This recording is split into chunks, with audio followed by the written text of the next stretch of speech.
রান্নাঘরে কাজ করছিলাম, হঠাৎ সে এসে পিছন থেকে আলতো করে জড়িয়ে ধরল। হেসে বলল, মামি, রাগ করো না।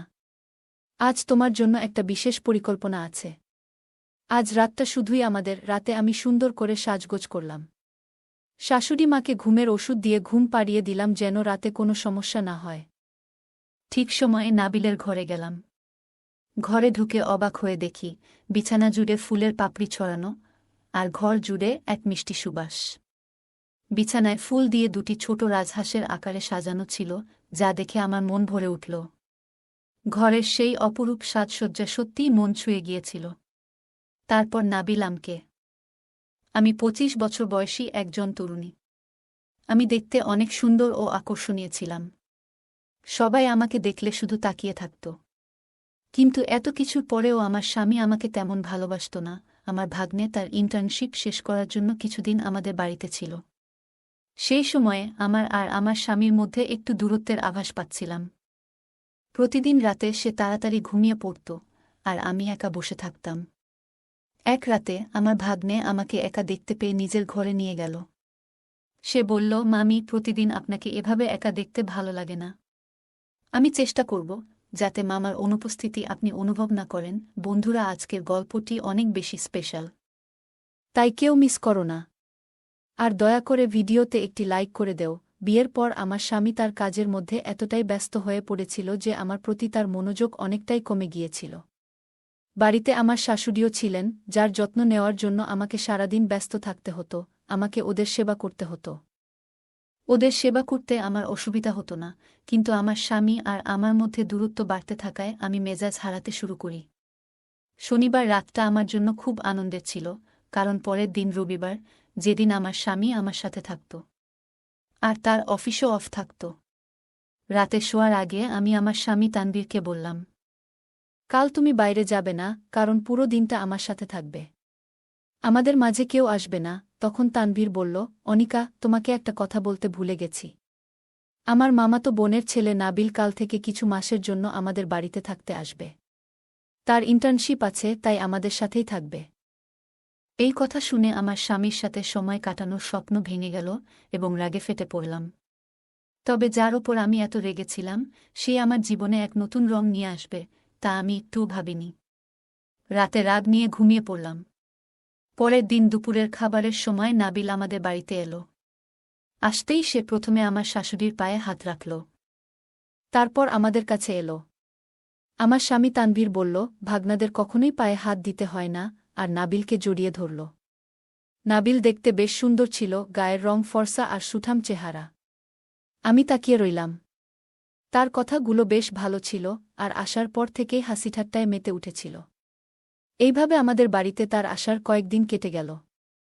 সে আসার থেকেই আমার দিকে চেয়ে থাকত। আর অনেক মজার মজার কথা আমার সাথে বলত। একদিনের কথা, প্রতিদিনের মতোই নাবিল আমার ভাগ্না তার ইন্টার্নশিপে গিয়েছিল।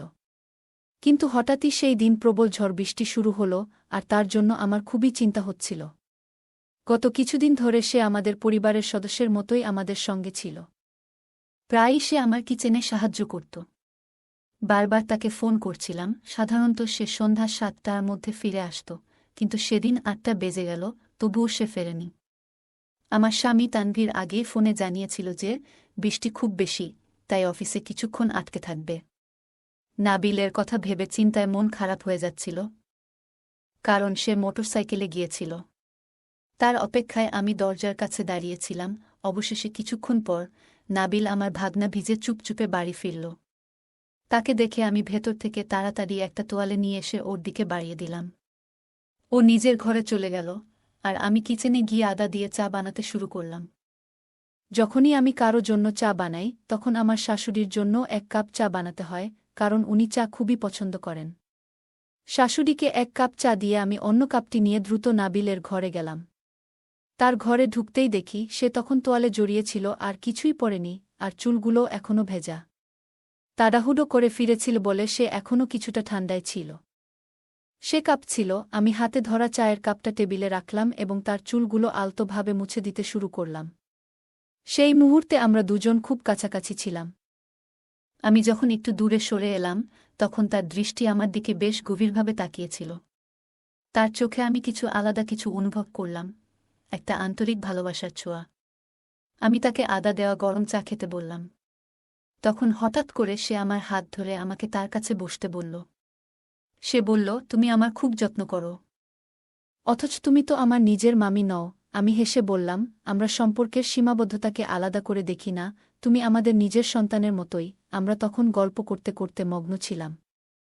হঠাৎ ডোরবেলটা বাজল, তানভীর বাসায় ফিরল। সে সেই রাতেও প্রতিদিনের মতো গা এলিয়ে ঘুমিয়ে পড়ল।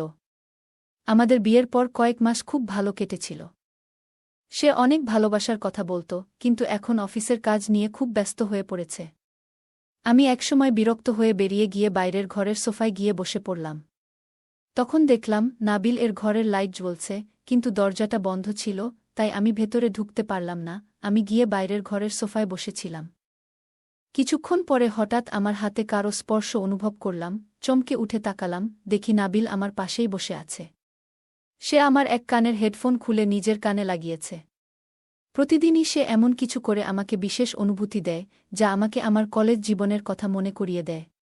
তারপর সে আমার হাত ধরে আমাকে নিজের ঘরে নিয়ে গেল এবং বলল, মামি, আমি প্রতিদিন রাতে দেখি তুমি এখানে একা বসে থাকো। তোমার আর মামার মধ্যে সব ঠিকঠাক আছে তো? তুমি কি গান শুনে নিজের একাকিত্ব কাটানোর চেষ্টা করছ? নাবিল যেন আমার মনের কথা বুঝে নিয়েছে। আমি তার দিকে তাকিয়ে হালকা হাসলাম।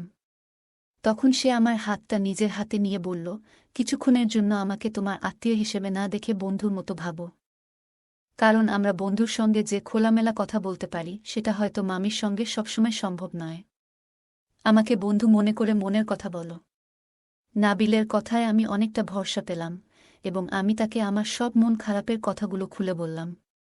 আমি বললাম, নাবিল, তুমি যা বললে সব একদম ঠিক। তুমি এত অল্প সময়ে আমার মনের সব কিছু বুঝে নিয়েছ। কিন্তু আমার স্বামী যেন এখন আমাকে ভুলেই গেছে। মনে হয় সে আর আমাকে ভালোবাসে না। তাই হয়তো আমাকে সময় দেয় না। আমাদের মাঝে বেশ কিছু দূরত্ব তৈরি হয়েছে। একজন স্ত্রী শুধু ঘরের কাজের জন্য নয়, তারও স্বামীর কাছ থেকে ভালোবাসার প্রত্যাশা থাকে, যেটা তানভীর যেন ভুলেই গেছে। তখন নাবিল বলল, মামি, এত বেশি চিন্তা করো না। মামা নিশ্চয়ই একসময় তোমার ভালোবাসার গুরুত্ব বুঝবে। কিন্তু ততদিন আমি তোমার পাশে আছি। তোমাকে একা অনুভব করতে দেব না। আজ থেকে আমরা বন্ধু। আমি তার বন্ধুত্বের প্রস্তাব আন্তরিকভাবে গ্রহণ করলাম। তারপর সে আমার মোবাইলে গান চালিয়ে দিল, এবং আমরা একসঙ্গে একটি হেডফোনে গান শুনতে লাগলাম। তার ঘরের বিছানায় বসে গান শুনতে শুনতে আমি কখন যে তার কাঁধে মাথা রেখে ঘুমিয়ে পড়েছিলাম বুঝতেই পারিনি। হঠাৎ দরজায় টোকা পড়ে, সেই আওয়াজে আমার ঘুম ভাঙল। দেখি আমি তার কাঁধে হাত রেখে ঘুমিয়ে আছি তার ঘরে। আমি সঙ্গে সঙ্গে সরে গেলাম। নাবিল দরজা খুলতেই দেখি বাইরে শাশুড়িমা দাঁড়িয়ে আছেন। আমি তৎক্ষণাৎ বাথরুমে লুকিয়ে পড়লাম যাতে শাশুড়িমা আমাকে দেখতে না পান। শাশুড়িমা চলে যাওয়ার পর আমি চুপচাপ নিজের ঘরে ফিরে এলাম। সেই রাতে আমার অনিচ্ছাকৃত উপস্থিতি নাবিলের মনে কিছুটা গভীর ছাপ ফেলেছিল, যদিও আমি তখন এর গুরুত্ব বুঝিনি। পরদিন সকালে আমার স্বামী অফিসে চলে গেল, কিন্তু নাবিল বাড়িতেই ছিল। আমি যখন তাকে তার টিফিন দিলাম, সে বলল, আজ আমার ছুটি। আমি কারণ জানতে চাইলে সে আমার কানে বলল, এই ছুটি শুধু তোমার জন্যই নিয়েছি মামি। বন্ধু হিসেবে আজ সারাদিন তোমার সঙ্গে সময় কাটাব। সেই দিন নাবিল আমার সঙ্গে সারাদিন কাজের সহযোগিতা করল, এবং সন্ধ্যায় বাইরে আমাকে আমার প্রিয় স্থানে নিয়ে গেল। রাতে আমার স্বামী আমাকে জানালো যে সে পরের 1 সপ্তাহের ছুটি নিয়েছে। সে বলল, তার কলেজের 2 বন্ধুর বিয়ে রয়েছে এবং একই শহরে এক বন্ধুর বিয়েতে 3 দিন কাটাবে। তানভীর বলল, আমার বন্ধুর বিয়েতে যাচ্ছি, এবং কেউ তার স্ত্রীকে নিয়ে যাচ্ছে না। তাই তোমাকেও নিয়ে যেতে পারব না। তানভীরের এই কথায় আমার মন খারাপ হয়ে গেল। কারণ তার সাথে কিছুটা সময় কাটানোর সুযোগ ছিল। কিন্তু মনে হলো সে আমার অনুভূতির দিকে বিশেষ নজর দেয় না। বিয়ে হয়ে গেলেও যেন সে অবিবাহিতদের মতো জীবন কাটাতে চায়। পরের দিন তার বন্ধুরা তাকে নিতে এলো, এবং পরবর্তী 8 দিনের জন্য আমার স্বামী বাড়ি থাকবে না। যাওয়ার আগে সে নাবিলকে বলল, তোমার মামি আর দিদার ভালোভাবে যত্ন নিও। নাবিল সম্মতি দিলেও তার চোখের দৃষ্টি দেখে মনে হল যেন আমার স্বামী আমার বাড়ির চাবি তুলে দিয়ে যাচ্ছিল এমন একজনকে যাকে সে পুরোপুরি বিশ্বাস করে না। তানভীরের অনুপস্থিতিতে নাবিল আমার প্রতি যে অনুভূতি, তা আস্তে আস্তে প্রকাশিত হতে শুরু করেছিল, যদিও আমি তা বুঝতে পারিনি। আমার স্বামী চলে যাওয়ার পর আমি বিশ্রাম নেওয়ার জন্য নিজের ঘরে চলে গেলাম। কিছুক্ষণ পর আমি চাদর গায়ে মুড়িয়ে শুয়েছিলাম, তখনই নাবিল আমার ঘরে এলো। সে এসে দরজা বন্ধ করল এবং আমার পাশে বসে বলল, অনিকা মামি, ঘুমিয়ে পড়েছ নাকি? তোমার জন্য একটা বিশেষ চমক আছে। এই বলে সে মৃদু হেসে আমাকে জানালো যে সঠিক সময়ে সে তার ছুটি নিয়েছে, যেন আমার সঙ্গেই কিছুটা আনন্দের সাথে সময় কাটাতে পারে। নাবিল বলল, আমি তোমার জন্য বিশেষ কিছু পরিকল্পনা করেছি, তাড়াতাড়ি তৈরি হয়ে নাও, আমাদের বাইরে যেতে হবে। আমি বারবার জিজ্ঞেস করছিলাম আমরা কোথায় যাচ্ছি, কিন্তু সে কিছুতেই বলছিল না। শুধু বলল, দিদাকে বলে দাও যে তুমি বন্ধুদের সাথে একটি অনুষ্ঠানে যাচ্ছ, সন্ধ্যার আগেই ফিরে আসবে। বাইরে বৃষ্টি পড়ছিল, তাই সে আমাকে তার সাথে নিয়ে যেতে চাইল। শাশুড়িমা আমাকে যেতে অনুমতি দিলেন, কিন্তু আমিও জানতাম না ঠিক কোনো অনুষ্ঠানে যাচ্ছি। আমি অনেক সুন্দর করে একটু সেজেছিলাম। আমার সাজ দেখে নাবিল অবাক হয়ে তাকিয়ে থাকল আর বলল, মামি, আজকে তো আপনাকে অনেক সুন্দর আর আকর্ষণীয় লাগছে। নাবিল আমাকে তার বাইকে নিয়ে বেরিয়ে পড়ল। পথের মাঝে একটি শহরের সাইনবোর্ড দেখে আমি বললাম, তুমি কি আমাকে এই শহরে নিয়ে যাচ্ছ?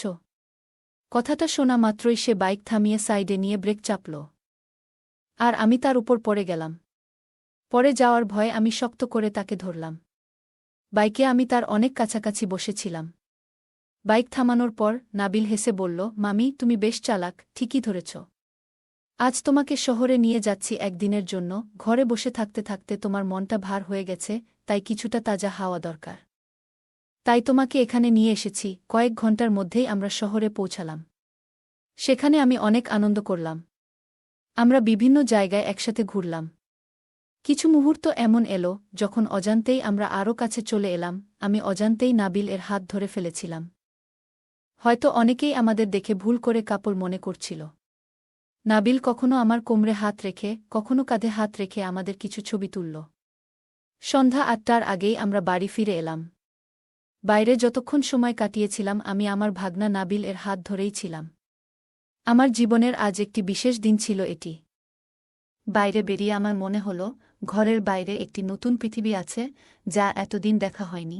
সেই রাতেই আমাদের কলেজ গ্রুপে হঠাৎ আমার এক বন্ধুর বিয়ের নিমন্ত্রণ এলো। বিয়েটা পরের দিনই ছিল, এবং আমি কিভাবে শাশুড়িমাকে বলবো তা ভেবে চিন্তায় পড়ে গেলাম। ঠিক তখনই নাবিল আমার ঘরে এলো এবং সাহস দিয়ে বলল, যা সত্যি সেটাই বলো। আমি সাহস করে শাশুড়িমাকে সত্যিটা জানালাম, এবং তিনি কোনো সন্দেহ না করেই অনুমতি দিলেন। পরের দিন যখন আমি বিয়েতে যাওয়ার জন্য প্রস্তুত হচ্ছিলাম, তখন নাবিল বারবার এসে আমাকে সাহায্য করতে লাগল। কখনো সঠিক রঙের কানের দুল এনে দিল, কখনো আমার ব্লাউজের ফিতা বাঁধতে সাহায্য করল। এমনকি আমার চুল ঠিক করতে করতে তার হাত বারবার আমার পিঠে ছুঁয়ে যাচ্ছিল। আমরা যেন একে অপরের প্রতি আরও গভীরভাবে আকৃষ্ট হচ্ছিলাম। নাবিল আমার ছোটখাটো বিষয়েও যত্নশীল ছিল, যা আমার মনকে স্পর্শ করছিল। আমি মনে মনে তাকে অনেক পছন্দ করতে শুরু করেছিলাম। সেদিন আমি বেশ যত্ন নিয়ে তৈরি হয়েছিলাম। তাই ঠিক করলাম আমার সাজ নষ্ট করে রিকশায় না গিয়ে আরামদায়কভাবে গাড়িতে যাই। আমি আমার স্বামীকে জানিয়েছিলাম যে আমার এক বান্ধবীর বিয়ে হচ্ছে, আর সেটা আমাদের শহরেই। আমার স্বামী বলল, নাবিলকে সঙ্গে নিয়ে যাও, সে তোমাকে গাড়িতে করে পৌঁছে দেবে। নাবিল তো সবসময় আমার সঙ্গে যেতে রাজি থাকে। সেদিনও সে সাজগোজ করে বেরোল এবং আমার সঙ্গে রওনা হল। সেদিন নাবিলকে বিশেষ আকর্ষণীয় লাগছিল, আমার দৃষ্টি বারবার তার দিকেই যাচ্ছিল। কিন্তু নাবিল সবসময় আমার দিকেই তাকিয়ে থাকত। আমার মনে হতো সে আমাকে অনেক পছন্দ করে। বিয়েতে আমি তাকে শুধু ড্রাইভার হিসেবে আনিনি, বরং তাকে আমার সঙ্গে ভেতর নিয়ে গেলাম। আমার অনেক বান্ধবী আমার স্বামীকে দেখেনি, তাই তারা নাবিলকেই আমার স্বামী ভেবে নিল। তারা মজা করে বলল, তুই তো ভাগ্যবতী, এমন হ্যান্ডসাম বর কোথা থেকে পেলে? এই কথা শুনে আমি হেসে বললাম, ও আমার স্বামী নয়, আমার ভাগ্নে। কিছুদিনের জন্য আমাদের বাড়িতে এসেছে। বান্ধবীরা বিস্মিত হয়ে বলল, তাহলে তোর ভাগ্য খারাপ। আমরা ভাবলাম নাবিল তোর স্বামী। কিছু বান্ধবী নাবিলের আশেপাশে জড়ো হয়ে তার সঙ্গে কথা বলতে লাগল। নাবিলও কথাবার্তায় বেশ পটু ছিল। ঠিক তখন আমার এক ঘনিষ্ঠ বান্ধবী আমার কাছে এসে তার সমস্যার কথা বলল। সে বলল, আজকাল আমার স্বামী আমার প্রতি আগের মতো মনোযোগ দেয় না। যদি সে আমার ভালোবাসাকে বুঝত। আমার বান্ধবী বলল, যে তোমার কদর করে না, তার জন্য কষ্ট পাওয়ার কি দরকার? আমি নিজের জন্য একজন সঙ্গী খুঁজে নিয়েছি, নাবিলের মতোই একজন, যে তারুণ্যে ভরা এবং সুদর্শন। কয়েক মাস ধরে তোমার সোশ্যাল মিডিয়ায় কোনো নতুন ছবি দেখিনি, হয়তো তুমিও বিবাহিত জীবনে একটু একঘেয়েমি অনুভব করছ। যখন তোমার সামনে আরও আনন্দময় সম্ভাবনা রয়েছে, তখন কেন পুরনো চিন্তায় পড়ে আছো? তোমার স্বামী যদি তোমার যত্ন না নেয়, তাহলে নাবিলের মতো কারো সাথে জীবনে নতুন সুখ খুঁজে নিতে পারো। আমি লক্ষ্য করেছি যে নাবিল তোমার প্রতি খুব আন্তরিক। চারপাশে অন্য সবার মাঝে থেকেও তার দৃষ্টি কেবল তোমার দিকেই ছিল। তাহলে আর দেরি কিসের? আমার বান্ধবীর এই কথাগুলো আমাকে ভাবিয়ে তুলল। রাতে আমি নাবিলকে আমার ঘরে ডেকে নিলাম। সে আসার পর আমি নিজেকে একটু বিশেষভাবে প্রস্তুত করেছিলাম, যেন বিয়ের প্রথম রাতের মতো। আমাকে এভাবে সাজানো অবস্থায় দেখে সে কিছুটা অপ্রস্তুত হয়ে মাথা নিচু করে ঘর থেকে বেরিয়ে যেতে চাইল। আমি তার হাত ধরে তাকে থামিয়ে দিলাম, তাকে বললাম, নাবিল, আর এই লুকোচুরি বন্ধ করো। আমি জানি তুমি কি অনুভব করছো, তাই আর মিথ্যা ভান করো না। আমি জানি তুমি আমাকে অনেক ভালোবাসো। তাই আর এইসব কথা লুকাতে হবে না। আমি এখন সব বুঝতে পেরেছি। সে বলছিল, মামি, তুমি তো আগে থেকে সাজগোজ করে বসে আছো। আমি ভাবছিলাম তোমায় আমি অনেক সুন্দর করে আগে সাজিয়ে দিব। নাবিল বলেছিল, জীবনের ছোট ছোট মুহূর্তগুলোতে আনন্দ খুঁজে নেওয়া খুবই গুরুত্বপূর্ণ। তাই আমি দ্রুত পোশাক পরে ফিরে আসি, আর নাবিল আমাকে আলতোভাবে কাছে টেনে নিয়ে কথায় মেতে ওঠে। আমি বুঝতে পারছিলাম আমাদের কথাগুলো ধীরে ধীরে ভালোবাসার সুরে রঙিন হয়ে উঠছে। ঠিক তখনই শাশুড়ি মা ডেকে পাঠালেন, তার হাঁটুতে তেল মাখানোর জন্য আমাকে যেতে হল। যদিও মন ছিল না, প্রায় ২০ মিনিট ধরে তার পায়ে তেল মালিশ করতে হল। তারপর যখন নিজের ঘরে ফিরলাম, দেখি নাবিল নেই। তার ঘরে গিয়ে দেখি সে ঘুমিয়ে পড়েছে। পরের দিন সকালে আমি একটু অভিমানী দৃষ্টিতে নাবিল এর দিকে তাকালাম। রান্নাঘরে কাজ করতে করতে সে পিছন থেকে এসে আমাকে জড়িয়ে ধরল। হাসিমুখে বলল, মামি, রাগ করো না। আজ তোমার জন্য একটি বিশেষ চমক রেখেছি। আজ রাতটা শুধু আমাদের হবে। রাতে আমি ভালোভাবে সাজগোজ করলাম। শাশুড়ি মাকে ঘুমের ওষুধ খাইয়ে দিলাম যাতে তিনি রাতে ডিস্টার্ব না করেন। নির্ধারিত সময়ে নাবিল এর ঘরে গেলাম। ঘরে ঢুকে অবাক হয়ে দেখি বিছানায় ফুলের পাপড়ি ছড়ানো আর সুন্দর সুবাসে ঘর ভরে আছে। দুটি ছোট রাজহাঁস আকারে সাজানো ছিল, এবং তার এই ব্যবস্থাপনা সত্যিই আমাকে মুগ্ধ করেছিল।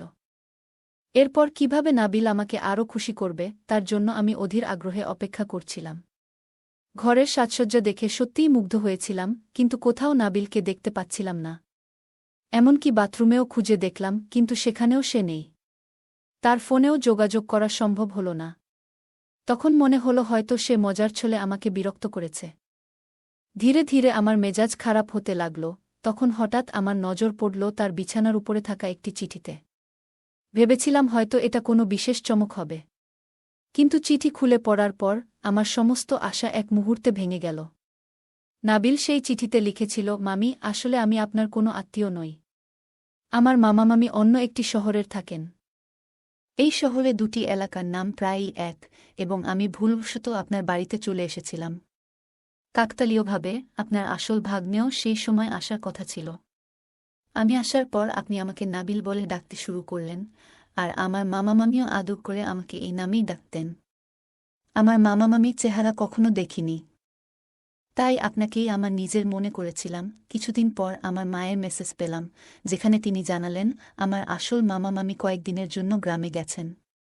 মা আমাকে মামার ছবি পাঠানোর পর আমি বুঝতে পারলাম যে আপনি আমার আত্মীয় নন। তবে মামি, আপনি সবসময় আমার জন্য অনেক যত্ন নিয়েছেন। আমি জানতাম আপনার বিবাহিত জীবনে কিছু অসন্তোষ আছে, কিন্তু এই বিষয়ে মামার সাথে কথা বলতে পারিনি। তাই আমি ভেবেছিলাম কিছু সময়ের জন্য আপনাকে খুশি করার চেষ্টা করব। আমার উদ্দেশ্য শুধুমাত্র আপনাকে একটু ভালো রাখা। এবং কোনো ভুল কিছু করার প্রশ্নই ওঠে না, কারণ আমি সবসময় আপনাকে আমার মামির মতোই দেখেছি। যতটা সম্ভব আমি আপনাকে খুশি করার চেষ্টা করেছি। এবার আমাকে ক্ষমা করবেন, কারণ আমি কোনো অনুচিত কিছু করতে পারব না। আপনি যে ভালোবাসা আমার মধ্যে খুঁজছিলেন, সেটি আপনার স্বামীর মধ্যে খুঁজে দেখার চেষ্টা করুন। যেমনভাবে আপনি আমার সঙ্গে আপনার মন খুলে কথা বলেছেন, তেমনি একবার মামার সাথেও খোলামেলা কথা বলুন। আমি নিশ্চিত তিনি আপনার ভালোবাসাকে বোঝার চেষ্টা করবেন। নাবিল এর এই চিঠি পড়ে বুঝলাম সে আমাদের ভাগ্না ছিল না। আমি এসব ভাবছিলাম, ঠিক তখনই আমার স্বামীর ফোন এলো। তানভীর খুব ভীত হয়ে বলল, অনিকা, আজ রাতে মাকে তোমার ঘরে নিজের কাছে রেখো। দুজনে ঘরের দরজা বন্ধ রেখো। কিছুক্ষণ আগে আমার ফোনে দিদির আমেরিকা থেকে মেসেজ এসেছে যে তার ছেলে কয়েকদিনের জন্য আমাদের এখানে আসবে। কিন্তু কোনো কারণে সে আসতে পারছে না, নেটওয়ার্ক সমস্যার কারণে দিদি আমার সাথে যোগাযোগ করতে পারেননি। আজ সকালে দিদির মেসেজ পাওয়ার পর জানতে পারলাম আমাদের আসল ভাগনা এই শহরে আসেনি। গত কয়েকদিন ধরে আমাদের বাড়িতে যে নাবিলের নাম করে থাকছিল সে আসলে এক প্রতারক। তুমি কোনো চিন্তা করো না, আমি রওনা দিয়েছি এবং শীঘ্রই বাড়ি পৌঁছে তাকে পুলিশের হাতে তুলে দেব। আমার স্বামীর কথা শুনে বুঝলাম নাবিল আসলে ভুল করে আমাদের বাড়িতে চলে এসেছিল। তবে সে আমার প্রতি কোনো খারাপ দৃষ্টি দেয়নি, বরং সে আমাকে অনেক কিছু শিখিয়েছে এবং আমার জীবনে সামান্য কিছু আনন্দের মুহূর্ত এনে দিয়েছে। তার উপর আমার কোনো রাগ ছিল না। পরের দিন আমার স্বামী বাড়িতে এলো, কিন্তু নাবিল ততক্ষণে বাড়ি ছেড়ে চলে গিয়েছিল। আমি আমার স্বামীকে সেই চিঠি দেখাতে পারিনি, তবে তাকে জানালাম যে নাবিল সব সত্যি কথা স্বীকার করেছে। সে আসলে ভুল করে আমাদের বাড়িতে চলে এসেছিল এবং তারও আমাদের মতোই ভুল বোঝাবুঝি হয়েছিল। এই কয়েকদিনে সে আমাদের বাড়িতে কিছুই খারাপ করেনি, তাই তার বিরুদ্ধে কোনো অভিযোগ তোলার প্রয়োজন নেই। আমার স্বামী আমার কথা বুঝতে পারল, নাবিল ছিল একটি ভালো পরিবারের ছেলে। সেই একই দিনে সে তার আসল মামামামির সাথে আমাদের বাড়িতে এসে ক্ষমা চেয়ে নিল। সমস্ত ভুল বোঝাবুঝি দূর হয়ে গেল এবং তানভীরও তাকে ক্ষমা করল। নাবিল একজন ভালো পরিবারের ছেলে ছিল। আমাদের ক্ষমা চাওয়ার পর সে বিদায় নিয়েছিল। যদিও সে একরকম ছদ্মবেশে এসেছিল, কিন্তু আমার জীবনের অল্প সময়ের জন্য হলেও সে আমাকে প্রকৃত ভালোবাসার অর্থ শিখিয়ে গেছে। সে আমাকে শিখিয়েছে যে সবাই মনের ভাষা বুঝতে পারে না। যদি কোনো ব্যক্তি আমাদের অনুভূতি না বুঝে, তবে সেটা তাকে স্পষ্টভাবে জানানো উচিত, যাতে সে বুঝতে পারে আমরা আসলে কি চাই। আমি আমার স্বামীকে বলেছিলাম কতটা একা অনুভব করছিলাম। সেই দিন থেকেই আমার স্বামী 6 মাস পর পর আমাদের জন্য কোথাও না কোথাও ভ্রমণের পরিকল্পনা করতে শুরু করল। সে আমাকে আরও বেশি সময় দিতে শুরু করল। এখন আমি আমার সংসার জীবনে অনেক খুশিতে রয়েছি।